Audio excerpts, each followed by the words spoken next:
Dans cette vidéo, on considère les trois charges. Et le premier cas, nous avons les trois charges positives.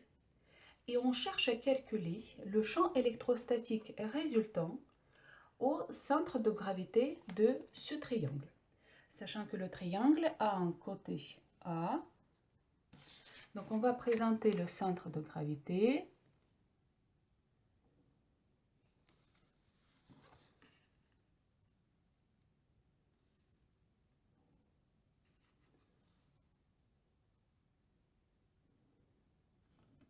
Le point G. Donc, on va appliquer le principe de superposition. Le principe de superposition nous dit que le champ résultant au centre de gravité, point G, ça sera le champ créé par cette charge QA plus le champ créé par cette charge QB plus le champ créé par cette charge QC. Donc, QA ou EA EB plus EC. Et je vais appliquer le principe de superposition, c'est-à-dire qu'au début, j'oublie l'existence de deux charges, je considère uniquement cette charge QA et je vais présenter une fois le champ créé au point G par cette charge A. Alors, cette charge est positive, donc nous avons le champ sortant.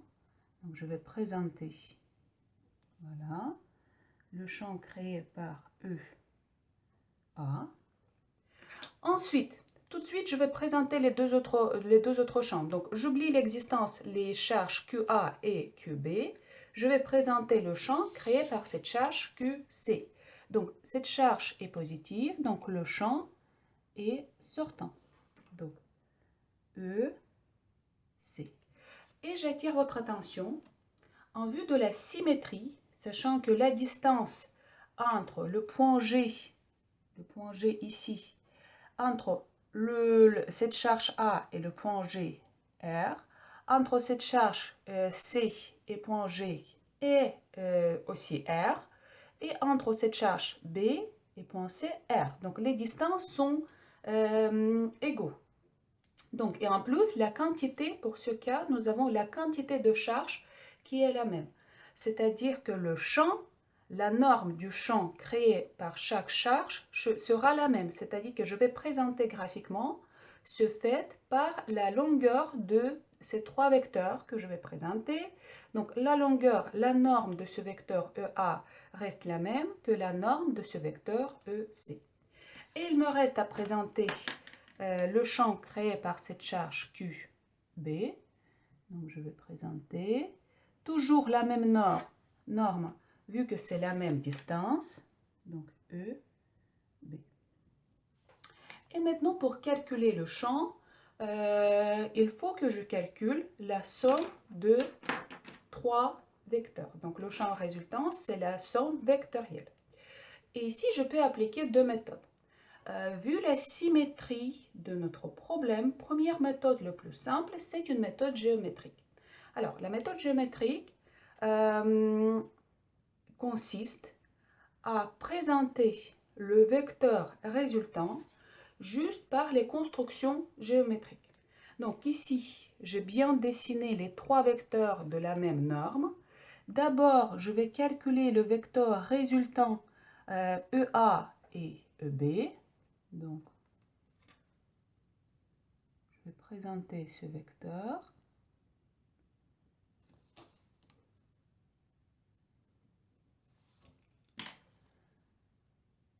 Donc ça c'est EA plus EB, ce vecteur-là.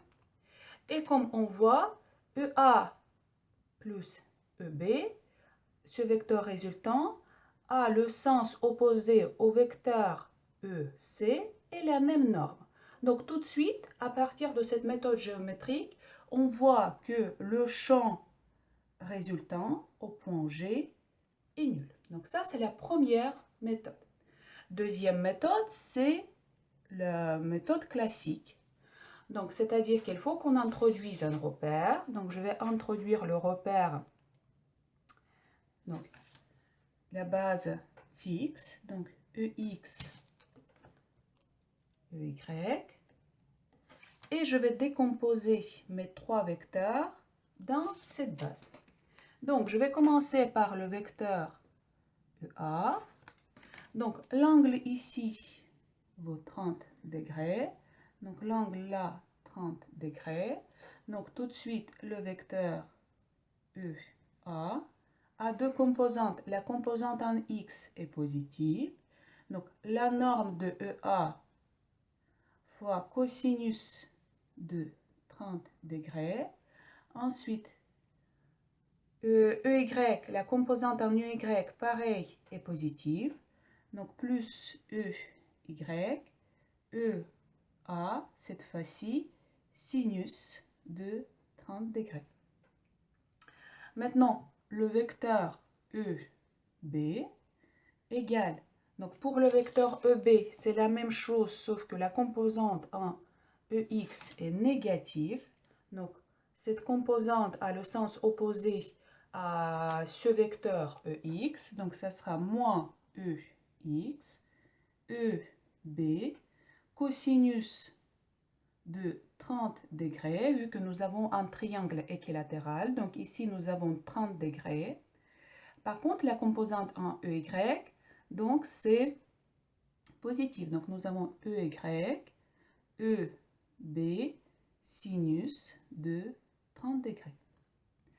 Et maintenant, le vecteur EC. Le vecteur EC dans notre repère a qu'une seule composante. C'est une composante moins EY, EC. Et maintenant, je vais calculer la somme de ces trois vecteurs, sachant que EA, la norme de EA, est la même que la norme de EB, est la même que la norme de EC, et je vais marquer, donc c'est proportionnel à la constante K, proportionnel à la quantité de charge, je vais marquer, c'est la même quantité de charge pour tout le monde, divisé par Q, et divisé par cette distance R au carré, donc la distance qui sépare le centre de chaque charge et le centre de gravité.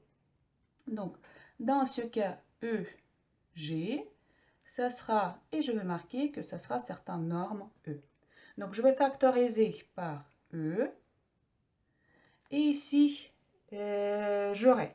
Alors, si c'est la même norme E, donc j'ai une composante EX cos 30 et moins EX cos 30. Donc, tout de suite, je vois que les deux composantes s'annulent. Ensuite, il me reste que la composante, donc EY, 2 fois EY, ici, de sinus 30 degrés, moins EY. Alors, sinus de 30 degrés égale 1/2, donc sinus de 30 égale 1/2, et j'obtiens donc EY moins EY. Donc, au final, j'obtiens 0. Maintenant, deuxième cas.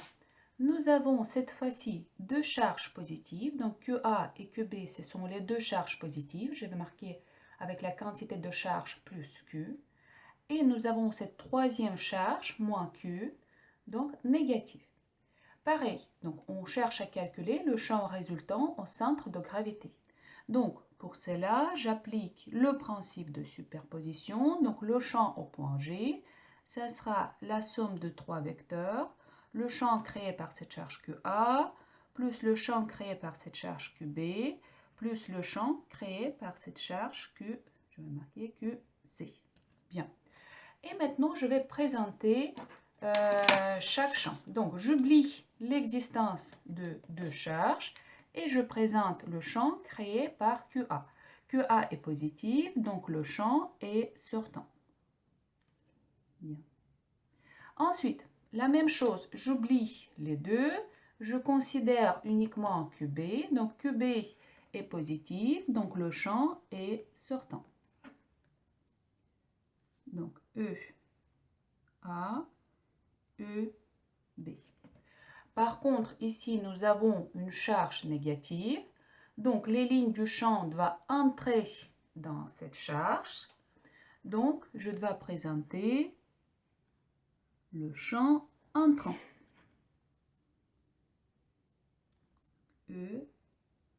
C. Et je vais calculer le champ résultant. Pareil, comme pour le cas précédent, nous pouvons appliquer d'abord la méthode géométrique. Donc, c'est déjà suffisant pour calculer le champ résultant, vu la symétrie de notre problème. Donc, les distances sont les mêmes, donc entre les trois charges et le centre de gravité. En valeur absolue, la quantité de charge est la même, c'est-à-dire que les normes de trois vecteurs doivent être les mêmes. Donc c'est facile à calculer ensuite la somme de ces trois vecteurs. Donc ici, je vais calculer d'abord la somme de deux vecteurs EA et EB. Donc EA plus EB va produire un vecteur exactement le même, avec le même sens et la direction, avec la même norme que vecteur EC. Et tout de suite, donc la somme de deux vecteurs, EG, donc le champ résultant, ça sera la somme de deux vecteurs, 2 fois EC. Donc le champ résultant, je vais utiliser le même repère que j'ai utilisé dans le cas précédent. Donc ça sera 2 fois EY, K, la quantité de charge, la valeur absolue, vu que nous avons déjà trouvé le sens et la direction, et divisé par la distance R au carré. Donc ça, c'est la première méthode. La méthode géométrique est applicable quand le système est symétrique, quand nous pouvons prévoir les normes de chaque vecteur. Donc très facile à calculer. Et maintenant, je vais appliquer une deuxième méthode pour démontrer ce résultat. Si vous avez déjà appliqué la première méthode, donc la deuxième méthode n'est pas obligatoire, c'est juste une méthode alternative. Donc, deuxième méthode, je vais faire comme au premier cas, c'est-à-dire que d'abord, je vais décomposer chaque vecteur dans la base que j'ai introduit. Donc pour les deux vecteurs EA et EB, ce sera exactement les mêmes expressions. Donc je vais marquer UA égale, donc, et je vais poser comme tout à l'heure que EA, la norme de EA égale à la norme de EB égale à la norme de EC. Il s'agit de la norme, c'est la longueur, c'est toujours positif, ça ne dépend pas de signe. Le signe détermine le sens des vecteurs du champ. Donc, et je vais poser que c'est égal à E. Donc, EA égale je vais factoriser EX, comme ici, cosinus de 30, plus EY, sinus de 30. Ensuite, EB, le sens opposé. Donc, ça sera, je factorise par E, ça sera moins EX cosinus 30, plus EY sinus 30. Et nous avons EC, qui est cette fois-ci à le sens de EY, et la norme de E. Et je calcule la somme des trois. Donc, comme vous voyez, les composantes en X s'annulent. Et j'obtiens donc E 2 fois EY sinus de 30 plus EY. Donc, sinus de 30, c'est 1 demi. Donc, j'obtiens EY plus EY. Donc, j'obtiens 2 fois EY, E. Donc, et E, la norme, c'est, comme je définis tout à l'heure, la norme c'est positive, donc proportionnelle à K, proportionnelle à Q et inversement proportionnelle au carré de la distance. Donc EG, ça sera 2 fois EY, K, Q, divisé par R au carré. Donc par les deux méthodes, nous avons démontré le champ résultant, nous avons trouvé le champ résultant. Maintenant le troisième cas, nous avons tous les trois charges positives, Par contre, la quantité de charge QA et QB égale 1 microcoulomb, donc j'ai marqué plus Q, et une charge qui se situe au sommet C a la quantité de charge 2 fois plus grand. Donc, la même chose, le principe de superposition, donc le champ au centre de gravité, EA plus EB plus EC. Je présente d'abord EA, donc je vais marquer un petit vecteur, EA, ensuite EB, donc la norme des deux vecteurs EA et EB est la même, parce que la même distance R, la même quantité de charge, et le champ créé par cette charge QC donc, est sortant, et sachant que ça reste la même distance R, mais la quantité de charge est 2 fois plus grande, donc la norme de ce vecteur va être 2 fois plus grande. Donc, je vais marquer donc, la longueur de ce vecteur EC sortant est 2 fois plus grand. Donc, je vais calculer maintenant la somme des trois vecteurs. Donc, la somme ici des deux vecteurs va me donner un certain vecteur qui se situe, si je vais prendre le même repère, sur l'axe EY. Donc, première méthode, la méthode géométrique. Donc, la méthode géométrique. Donc, ici, j'aurai un vecteur dans le sens opposé à EC et la norme de ce vecteur sera 1/2 de EC.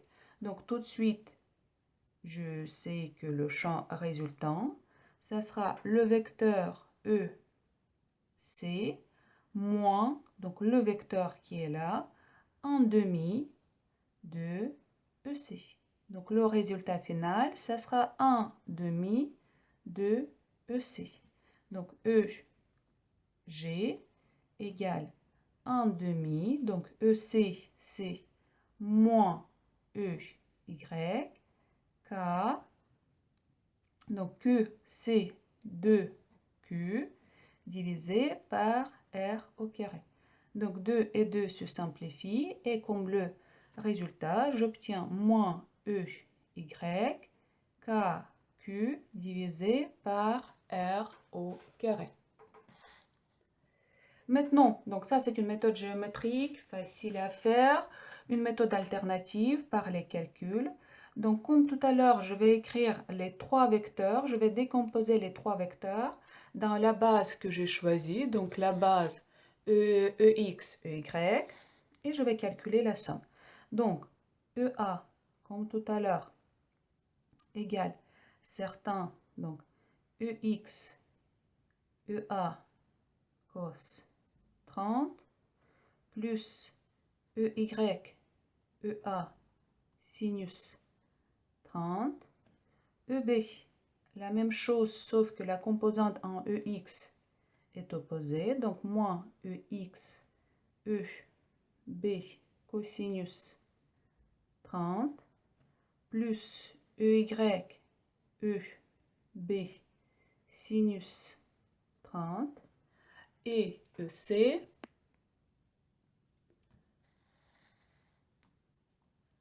donc nous avons EC